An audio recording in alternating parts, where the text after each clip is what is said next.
భద్రత అంటే మళ్ళీ భద్రత కూడా ఒక సమస్యే. ఆఖరికి మాజీ పోలీస్ అధికారి భద్రత ఉపసంహరించడానికి కూడా ఒక సరైన లాజికల్ ఎక్స్ప్లెనేషన్స్ లేకుండా పోతున్నాయి. ఆ పరిస్థితి కూడా ఉంది ఇక్కడ. సార్, రాజకీయ రాహుల్ పార్లమెంట్ లో ప్రతిపక్షాల బొగ్గు బొద్దింకల వార్నింగ్. పార్లమెంట్ అనేది చాలా ఉభయ సభలు, లోక్సభ, రాజ్యసభ కూడా చాలా బగ్గును మడుతున్నాయి. 1-2 సార్లు వాయిదా పడుతున్నాయి. ప్రభుత్వం తను అనుకున్న 1-2 బిల్లులు ఏదో పెట్టారు, కానీ వాళ్ళ ప్రధానమైన ఎజెండా ఇంకా మిగిలే ఉంది. అందులో అతి కీలకమైంది నియోజకవర్గాల సంఖ్యను పెంచేటటువంటి డీలిమిటేషన్ బిల్లు ఆమోదింప చేసుకోవటం. రెండవది foreign contributions regulation act FCRA అనే దాన్ని ఆమోదింప చేసుకోవటం. దాన్ని ఏప్రిల్లో ముందుకు తెచ్చారు. దాంట్లో అనేక సవరణలు ఇవన్నీ కూడా ఉన్నాయి. కీలకమైన చాలా బిల్లులు ఉన్నాయి. సభ ఏమో రోజు జరుగుతోంది. మొదలవగానే ప్రతిపక్షాలు 2 విషయాల్లో పట్టుదలగా ఉన్నాయి. ఒకటి, విద్యార్థి నిరసన మీద చాలా నిర్బంధంగా, కొన్నిసార్లు అమానుషంగా ప్రవర్తించినందుకు కేంద్రం క్షమాపణ చెప్పాలి. ఆ పని అమిత్ షా చేయాలి హోంమంత్రిగా. ఆయన బాధ్యత వహించాలి. కాబట్టి రెండవది, దేశాన్ని భక్తులను కుదిపేసినటువంటి రామమందిరం, అయోధ్య రామమందిరం నిధుల గల్లంతు మీద ప్రభుత్వం ప్రకటన చేసి విచారణ జరిపించాలి. ఈ 2 కోరికలు నిజానికి 2 ఆమోదించినంత తీవ్రమైనవి కాదు. నేను మీకు ఒక ఆసక్తికరమైన విషయం చెప్తాను. బీజేపీ అధికార ప్రతినిధి ఒక ఆవిడ ఒక ప్రకటన చేశారు.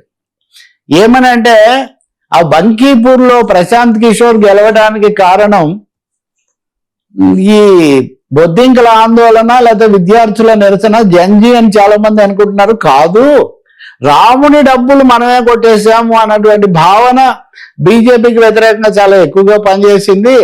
కానీ దీన్ని ఎందుకో నేను చెప్తుంటే మన సెక్యులర్ మిత్రులు చాలా మంది దీన్ని గుర్తించట్లేదు. అంటే దీని యొక్క రాజకీయ ప్రభావం ఎంత తీవ్రంగా ఉంటుంది అన్నది బీజేపీ అధికార ప్రతినిధి వ్యక్తిగతంగా పెట్టినటువంటి ఒక ట్వీట్ నుంచి నేను చెప్తున్నా. బహుశా ఈ సంగతి తెలిసే కావచ్చు లోక్సభలో, రాజ్యసభలో ఎంత పట్టుబట్టినా ఆ విషయం మీద చర్చకు మటుకు వాళ్ళు సిద్ధం కావడం లేదు. పైగా అనేక కృత్రిమమైన పద్ధతుల్లో ఈ నియోజకవర్గాల పెంపు బిల్లును మటుకు ఆమోదింప చేసుకోవాలని కోరుతున్నారు. ఇందులో భాగంగా మంత్రి కిరణ్ రిజిజు వెళ్ళి రాహుల్ గాంధీని కలుసుకొని మీరు సహకరించండి, ఈ బిల్లులు ఆమోదించుకుందామని అడిగితే ఆయన చాలా కుండబద్దలు కొట్టి ప్రతిపక్షాలు మటుకు మీరు క్షమాపణ చెప్పే వరకు, రామ మందిరం నిధుల విషయం చర్చించే వరకు మేము తగ్గేదే లేదు అని రాహుల్ గాంధీ చాలా స్పష్టంగా చెప్పేశారు. దాంతో కిరణ్ రిజిజు సభలోకి వెళ్ళిపోయి రాహుల్ గాంధీ మీద దాడి చేశారు. ఏమనంటే, ఈ రాహుల్ గాంధీ విద్యార్థులను అడ్డం పెట్టుకొని రాజకీయం చేయాలనుకుంటున్నాడు, విద్యార్థుల ముసుగులో తన ప్రయోజనాల కోసం ఆయన పాకులాడుతున్నాడని ఆయన మీద కామెంట్ చేశారు. చేస్తే రాహుల్ గాంధీ కూడా సమాధానం ఇచ్చారు. విద్యార్థులను మీద వాళ్ళు రాజ్యాంగాన్ని ప్రకారం వ్యవహరించమని ఆందోళన చేస్తే మీరు అమానుషంగా నిర్బంధానికి పాల్పడ్డారు, మీరు క్షమాపణలు చెప్పాలి అని అడుగుతూ ఉంటే మీరు వాళ్ళ మీద దాడి చేస్తున్నారు, కాబట్టి మీది తప్పు, మేమైతే తగ్గమని రాహుల్ గాంధీ చాలా స్పష్టంగా చెప్పారు. ఈ సమయంలో 2 అంశాలు ముందుకు వచ్చేవర్మ. ఇవి దేశరీత్యానే కాదు, అంతర్జాతీయంగా కూడా ఈ foreign contributions regulation act FCRA అన్నది చాలా సంచలనానికి కారణమైంది. అమెరికా సెనేటర్, రిపబ్లికన్ పార్టీ పాలక పార్టీ సెనేటర్ కిర్లే మూర్ అనే ఆయన కూడా ఒక ట్వీట్ పెట్టాడు. పెడుతూ అసలు భారతదేశంలో 1వ శతాబ్దం నుంచి అపోస్తల్ మలబార్ తీరానికి వెళ్ళిన రోజు నుంచి క్రైస్తవం ఉంది అక్కడ. అటువంటి చోట ఏదో క్రైస్తవ మతానికి బయట నుంచి నిధులు వస్తాయని మొత్తం అసలు FCRA పెట్టి ఈ మిషనరీస్ ను వీటన్నిటిని అవకాశం లేకుండా చేయాలంటే చాలా దారుణమని ఆయన ఒక ట్వీట్ పెట్టారు. పోస్ట్ ఒకటి పెట్టారు. అంటే ఒక విధంగా అంతర్జాతీయ స్థాయిలో కూడా ఇది సమస్యాత్మకంగా మారింది. అంతకుముందే ఇస్లామిక్ ఆ సమస్య ఉంది, హిందుత్వ రాజకీయాలు ఉన్నాయి. సో ఇప్పుడు FCRA బిల్లు మీద లోక్సభలో అందరి అభిప్రాయం తీసుకోండి, సవరణలు తీసుకోండి అని NGOలు కూడా, కేవలం ఇది క్రిస్టియన్ ముస్లిం సమస్య కదా, NGOలు అనేక మంది మంచి సేవ చేసే వాళ్ళు కూడా ఉన్నారు. వీళ్ళందరూ ఏదో విదేశీ నిధులతో కుట్రలు చేస్తున్నట్టు ఈ బిల్లు తీసుకొని వచ్చి ఎవరి మీద పడితే వాళ్ళ మీద ఆరోపణలు చేయడాన్ని ప్రతిపక్షాలు ఆమోదించట్లేదు. రెండవది, దీన్ని కనుక ఆమోదిస్తే అనేక వ్యవస్థలు అనేక అంశాలు కూడా దెబ్బతినిపోయే అవకాశం ఉంది. ఒక అప్రజాస్వామిక వాతావరణం, ఇదిగో వర్మకు నిధులు వచ్చాయి, ఆయనకు నిధులు వచ్చాయి అంటుంటే దాన్ని మీరు నిరూపించుకోలేరు కదా, అంతకుముందే మీరు చర్య తీసుకుంటారు. సో FCRA అనేది ఒక వివాదాస్పదంగా మారింది. FCRA బిల్లును వ్యతిరేకిస్తున్న వాటిలో DMK పార్టీ లాంటివి కూడా ఉన్నాయి.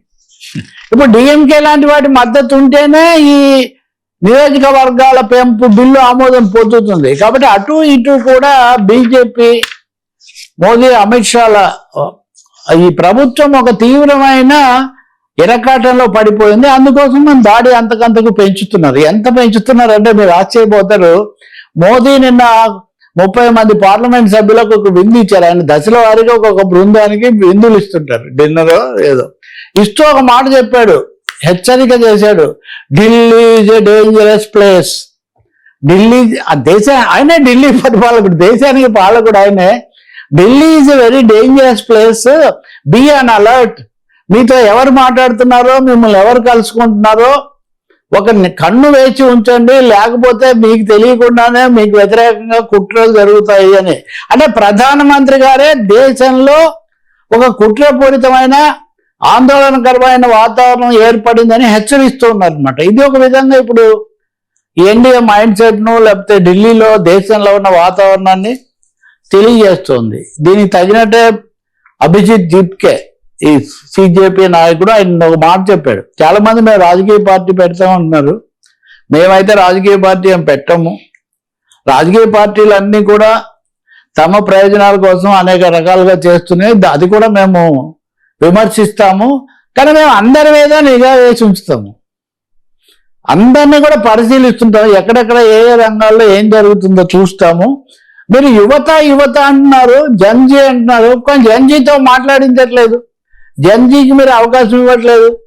RSS అధినేత Mohan Bhagwat I will talk interact with Gen Z ఇప్పుడు అది జరుగుతూ ఉంటుంది. మీరు ఎందుకంటే మాట్లాడడం, అక్కడ మాట్లాడే వాళ్ళని కూడా యూత్ని పెట్టండి అన్నాడు అతను. మీరు జన్జీతో మాట్లాడతామని పైన 70 ఏళ్ళ వాళ్ళు 80 ఏళ్ళ వాళ్ళు కూర్చోవడం ఎందుకు? మీరు జన్జీకి అటు ఇటు కూడా రిప్రజెంటేషన్ ఇవ్వండి. ఒక దశలో మేము ఆలోచిస్తామేమో తెలియదు, but we will keep a whistle an entire system అనే ఒక మేము యూత్ ఫేస్గా ఉంటాం. చాలా దేశాల్లో, నేపాల్లో, బంగ్లాదేశ్లో, శ్రీలంకలో, ఈజిప్ట్లో ఏవేవో వచ్చాయంటున్నారు. దానికి దీనికి మా పరిస్థితి వేరు. మేము భారతీయ లక్షణాలతో భారతదేశ పరిస్థితులకు తగినట్టుగా ఉంటాం. మేము ఇవన్నీ బాగాలేవు జరిగినవి, వాటి మీద కూడా సమీక్ష చేసి చర్యలు తీసుకోవాలి. మేమైతే తగ్గము, మా ఉద్యమం కొనసాగిస్తామని ఆయన చెప్పారు. సో వెరీ సీరియస్ పార్లమెంట్లో కానీ బయట కానీ. ఈ రేపు రైతులు కూడా వచ్చి వాళ్ళని కూడా అడ్డుకోవడం ఇట్లాంటివి జరిగితే ఉద్రిక్తత ఇంకా పెరిగే అవకాశం ఉంది. దీంతో ప్రత్యక్షంగా ముడిపడకపోయినా ఒక అంశం మటుకు ఇంట్రెస్టింగ్ థింగ్ చెప్తాను. కాశ్మీర్ 370ని రద్దు చేసి 7 ఏళ్ళైంది. ఈ 7 ఏళ్ళు అయినందుకు మోదీ గారు ఒక సందేశం పెట్టారు, ఇది చాలా చారిత్రాత్మకమైన ఇది అని. కానీ ఆశ్చర్యకరంగా కాశ్మీర్లో అధికారం చేస్తున్న ఒమర్ అబ్దుల్లా ముఖ్యమంత్రి కానీ, అక్కడ ప్రధాన ప్రతిపక్షాలుగా ఉన్నవి కానీ అందరూ 7 ఏళ్ల తర్వాత ఏం సాధించావు, కాశ్మీర్ అప్పుడు ఎక్కడుందో ఇప్పుడు కూడా అక్కడే ఉంది, ఇంకా ఒక విధంగా కొన్ని విషయాల్లో పరిస్థితి క్షీణించింది అని కూడా వాళ్ళు తీవ్ర విమర్శలు చేస్తున్న పరిస్థితి కనిపిస్తుంది. సరే, హాలీవుడ్ రేంజ్ లో పౌరాణికాలు, రాజమౌళి ధీమా, సీతమ్మ డ్రెస్సులపై వివాదాలు. చాలా మందికి ఒక అసంతృప్తి. ఉదాహరణకు కల్కి సినిమా తీస్తున్నప్పుడు అశ్విని, ఆయన నాగాశ్విన్ మాట్లాడుతూ ఇవన్నీ చూస్తున్నప్పుడు చాలా అయోసంగా ఉండేది. ఏంటి ఇంత బ్రహ్మాండం